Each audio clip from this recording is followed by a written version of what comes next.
శాసనసభలోనే చర్చించి వాటిని ఆమోదింపజేసుకొని వీటితో పాటు శాసనసభలో మీరు చూసినరు మొత్తం ఆర్థిక వ్యవస్థ మీద వైట్ పేపర్ రిలీజ్ చేసి చర్చకు పెట్టినము. ఆనాడు పాలకపక్షం నేడు ప్రతిపక్షమైన వాళ్ళకే ఎక్కువ సమయం ఇచ్చినాం మాట్లాడండి అని చెప్పి 70,000 కోట్ల అప్పుతో మొదలైన తెలంగాణ 7 లక్షల కోట్లకి ఎట్లా చేరిందో, ఇంకొక 1,00,000 కోట్ల రూపాయలు బిల్లులు బకాయిలు ఎట్లున్నాయో, దాదాపుగా 8 లక్షల కోట్ల రూపాయల ఆర్థిక భారం తెలంగాణ రాష్ట్రం మీద ఏ విధంగా పెట్టినరో పారదర్శకంగా ప్రజాస్వామికబద్ధంగా చట్టసభలలో చర్చకు పెట్టి ప్రజలకు వివరించినాం. విద్యుత్ విధానంలో జరిగిన లోపభూయిష్టమైన నిర్ణయాల మీద వైట్ పేపర్ పెట్టినాము. అదేవిధంగా సాగునీటి ప్రాజెక్టులో జరిగిన కుంభకోణాల నుంచి దోపిడీ వరకు ఎన్ని వేల కోట్లు ఎట్లా దోసుకున్నారో, మేడిగడ్డ కాస్త మేడిపండు ఎట్లయిందో, అన్నారం కాస్త పక్కున ఎట్లా పగిలిందో మొదలు పెడితే పాలమూరు రంగారెడ్డి ఎందుకు ఆగిపోయింది, ప్రతి ప్రాజెక్టు మీద సాగునీటి ప్రాజెక్టుల మీద కూడా వైట్ పేపర్ పెట్టి పారదర్శకంగా ప్రజాస్వామికబద్ధంగా చర్చలు చేపట్టి ప్రజలకు వివరించినము. సివిల్ సప్లైస్ కార్పొరేషన్లో 60,000 కోట్ల రూపాయలు అప్పెట్లయింది. విద్యుత్ సంస్థలు 81,000 కోట్ల రూపాయలు బ్యాంకులలో అప్పులు ఉన్నాయి. ఇంకొక 20,000 కోట్ల రూపాయలు మొండి బకాయిలు ఉన్నాయి. 25,000 కోట్లు దాదాపుగా సింగరేణికి ఇతర సంస్థలకు చెల్లించాల్సినవి. మేము అప్పుల గురించి మాట్లాడినప్పుడు వాళ్ళు సృష్టించిన ఆస్తుల గురించి చెప్పే ప్రయత్నం చేస్తారు. కానీ మీరు వదిలేసిపోయిన చెల్లించాల్సిన బిల్లులు ఎవడు మీ తాత కడతాడా? సో ఇవన్నీ కూడికలు తీసివేతలు లెక్కేస్తే మొత్తంగా స్థూలంగా ఒక అందాజ మీద చేస్తే 9 లక్షల కోట్ల రూపాయలు ఈరోజు మన మీద భారం ఉన్నది. తెలంగాణ రాష్ట్రం వచ్చిన రోజు ఈ రాష్ట్రం చెల్లించాల్సిన అప్పు సంవత్సరానికి 6,000 కోట్ల రూపాయలు ఉండే. మిత్రులారా రాసుకోండి మళ్ళొక్కసారి.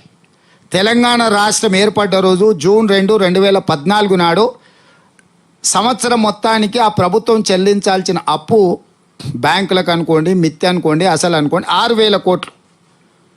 మేము అధికారం ఏర్పడ్డ రోజు లెక్కేస్తే 64,000 కోట్లు ప్రతి సంవత్సరం చెల్లించాల్సింది. నువ్వు తిన్నా తినకపోయినా, నువ్వు జీతాలు ఇచ్చినా ఇవ్వకపోయినా, నీ రాష్ట్రానికి ఆదాయం ఉన్నా ఆదాయం లేకపోయినా ఆ రోజు నాడు 64,000 కోట్లు సంవత్సరానికి చెల్లించాల్సిన పరిస్థితి. అంటే 600% అప్పులు చెల్లించే పరిస్థితి కేసీఆర్ గారు కల్పించిండ్రు. ఈ రోజుకు మిగతావి కూడా స్టార్ట్ అయినాయి. ఇప్పుడు 70,000 కోట్లు అయింది. అంటే సంవత్సరంలో రాష్ట్రానికి వచ్చే ఆదాయంలో 70,000 కోట్ల రూపాయలు అప్పులకు చెల్లించాలి. ప్రతి నెల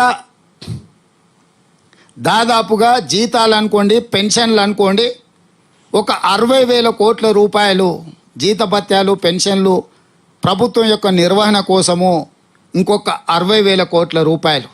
అంటే 1,30,000 కోట్ల రూపాయలు ప్రతి నెల ప్రతి సంవత్సరము మార్చి 31 నాటికి మనం చెల్లించాల్సిన బాధ్యత.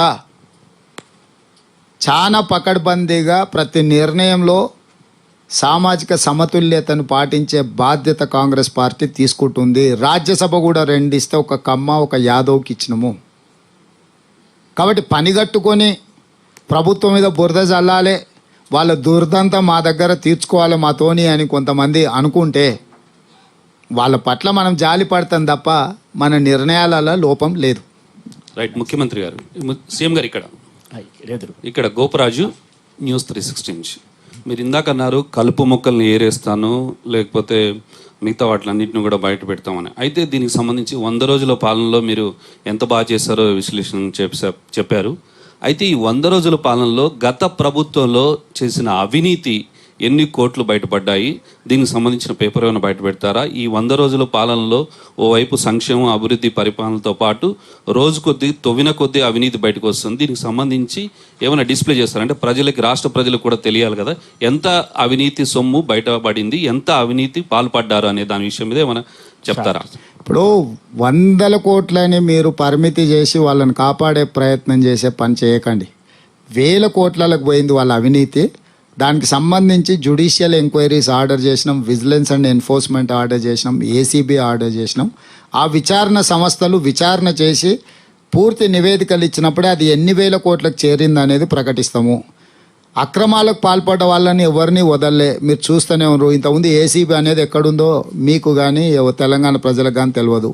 ఈరోజు రాష్ట్రం నలుమూలలో జరుగుతున్న విధానాలు, అదేవిధంగా అవినీతికి సంబంధించి శాసనసభలోనే చర్చ చేసి జ్యుడిషియల్ ఎంక్వైరీ చేసిన జడ్జిల నియామకాలు కూడా జరిగిపోయినాయి. విజిలెన్స్ అండ్ ఎన్ఫోర్స్మెంట్ ఏ వాటి మీద ఇచ్చినామో మీరు చూసిండ్రు. ఏదైనా రాజ్యాంగబద్ధంగా క్రమ పద్ధతిలో మాత్రమే విచారణ జరుగుతుంది. ఈ దేశం ఎంత గొప్పది అని అంటే మన అందరి కళ్ళ ముందల AK-47 పెట్టి చాలామందిని కాల్ చేసిన ముంబై కాల్పుల్లో పాల్పడ్డ కసబును కూడా ఉరేయడానికి ఒక ప్రాసెస్లో మొత్తం విచారణ చేసిన తర్వాతనే ఉరేసిండ్రు. పక్క దేశం నుంచి మన సార్వభౌమాధికారం మీద దాడి చేసిన కసబ్ కూడా రాజ్యాంగబద్ధంగా విచారణ జరిగింది. మరి ఇక్కడ అవినీతి పరులను ఒకవేళ శిక్షించాలంటే కూడా రాజ్యాంగబద్ధంగా వాళ్ళకు చెప్పుకునే అవకాశం ఇచ్చి విచారణ చేసి శిక్షించకపోతే మళ్ళీ మీరే అంటారు కక్ష సాధింపు చర్యలు. రేవంత్ రెడ్డి గారికి వాళ్ళకి ఏదో సరిపోతలేదు కాబట్టి వీళ్ళని అర్జెంటుగా ఏదో చేయాలంటున్నాడని మళ్ళీ మీలాంటి మీడియా మిత్రులే ప్రశ్నలు అడుగుతారు. కాబట్టి ఏం తొందర లేదు, పారదర్శకమైన విచారణ చేస్తాం, బాధ్యులైన వాళ్ళందరినీ శిక్షిస్తాం. ఎందుకంటే మనం ఇక్కడ కూర్చున్నప్పుడు ఒకలాగా అనిపిస్తుంది, విచారణ చేసినప్పుడు ఇంకా విస్తుగొల్పే విషయాలు కూడా బయటకు రావాల్సి ఉంటుంది. కాబట్టి ప్రాపర్ ఎంక్వైరీ చేసిన తర్వాతనే ఎవరి మీద అయినా చర్యలు తీసుకుంటాం. Sir Rahul sir from wire. Sir మీరు అన్నారు ఈ 9 సంవత్సరాల్లో తెలంగాణలో ఒక సాంస్కృతిక దాడి విధ్వంసం జరిగిందన్నారు. మనం ఈ 9 సంవత్సరాల్లో ఒక తెలంగాణ కోణంలో ప్రపంచ తెలుగు మహాసభలు జరుపుకున్నాం. తెలంగాణ కోణంలో బలగం లాంటి సినిమాలు, నాటు నాటూరు లాంటి ఆస్కర్ విన్నింగ్ పాటలు వచ్చినాయి మనకు. మనము బతుకమ్మ, బోనాలు లాంటి పండుగలకు మనం జీవం పోసినాము. ఇప్పుడు దీన్ని మీరు ఎట్లా చూస్తారు? రాహుల్ గారు, ఇప్పుడు ఆ బలగం సినిమా కానీ లేకపోతే ఆ పాట కానీ ప్రభుత్వానికి ఏం సంబంధం లేదు. కొంతమంది పెట్టుబడి పెట్టి సినిమాలు తీసుకున్నారు, వ్యాపారం చేసుకున్నారు, అందులో వాళ్ళకి ప్రయోజనం చేకూరింది, దాంట్లో కొంత తెలంగాణ సంస్కృతి గురించి వచ్చింది. ఇక్కడ మనం చర్చిస్తున్నది ప్రభుత్వ నిర్ణయాలు. మీరు చూస్తుంటే అమ్మగారు లేరు కాబట్టి వచ్చేసారి బతుకమ్మ చేర్చడానికి ఎవరు ఉండేటట్టు లేరు, ఎట్లా అనేటట్టే ఉండు. బతుకమ్మ అనేది నా అమ్మమ్మలు వాళ్ళ తరతరాలుగా మనము చేసుకుంటున్న పండగ. కాబట్టి వాళ్ళు వచ్చి మనకు నేర్పింది ఏం లేదు. ఒకవేళ బతుకమ్మను కూడా వ్యాపారంగా మార్చి, ఆట వస్తువుగా మార్చి, ప్లాస్టిక్ పూలు వాళ్ళు వచ్చిన అంతకుముందేమో బంతి పూలు ఇవన్నీ సువాసనలు వెదజల్లే పూలు ఉండే. వాళ్ళు వచ్చిన బతుకమ్మలో ప్లాస్టిక్ పూలు వచ్చినాయి, గంతేతాడు. ఈసారి ప్లాస్టిక్ పూలతో చేసేటోళ్ళు లేకపోవచ్చు. కాబట్టి ఖచ్చితంగా ఆ సాంప్రదాయం కొనసాగుతూనే ఉంది. బతుకమ్మలు, బోనాలు ఎవరు ఉన్నా ఎవరు లేకపోయినా తరతరాలుగా కొనసాగుతూనే ఉంటుంది. Next sir Sadiq, big TV sir.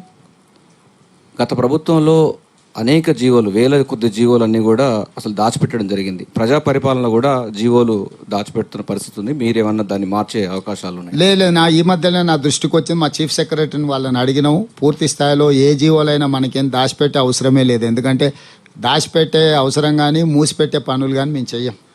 ఏది చేసినా మీకు అందరికి తెలిసేటట్టుగానే చేస్తాము. తొందరలోనే సమాచార హక్కు కమిషనర్లను కూడా నియామకం చేపడతాం. దాన్ని నిర్వీర్యం చేసిండ్రు. వాటిని కూడా ఇప్పుడు ఎలక్షన్ కోడ్ ఇవన్నీ అయిపోతానే సమాచార హక్కు కమిషనర్లను కూడా నియామకం చేపడతాం. ప్రభుత్వం తీసుకునే నిర్ణయాలు అన్నీ కూడా ప్రజలకు అందుబాటులో పెడతాం. Hello sir, Krishnaveni TV5. రాబోయే కాలాల్లో కరెంటు ఇంకా తాగునీరు, సాగునీరు రెస్ట్రిక్షన్ వస్తుందని ప్రతిపక్షాలు అంటున్నాయి. నిజంగానే ఆ పరిస్థితి ఉంటుందా? ఎప్పుడైనా అవసరాలు పెరిగినా కొద్దీ, అందులోని పోయినసారి వర్షాలు తక్కువ పడడం వల్ల గ్రౌండ్ వాటర్ పడిపోయింది, కరువు పరిస్థితులు నెలకొన్నాయి. గత ప్రభుత్వం నిర్లక్ష్యం వహించడం వల్ల మనకు ఉండాల్సిన రిజర్వాయర్లలో కూడా నీటిని మెయింటైన్ చేయలేదు. పవర్ జనరేషన్ కోసం వదిలేసి గాలికి వదిలేసిండ్రు.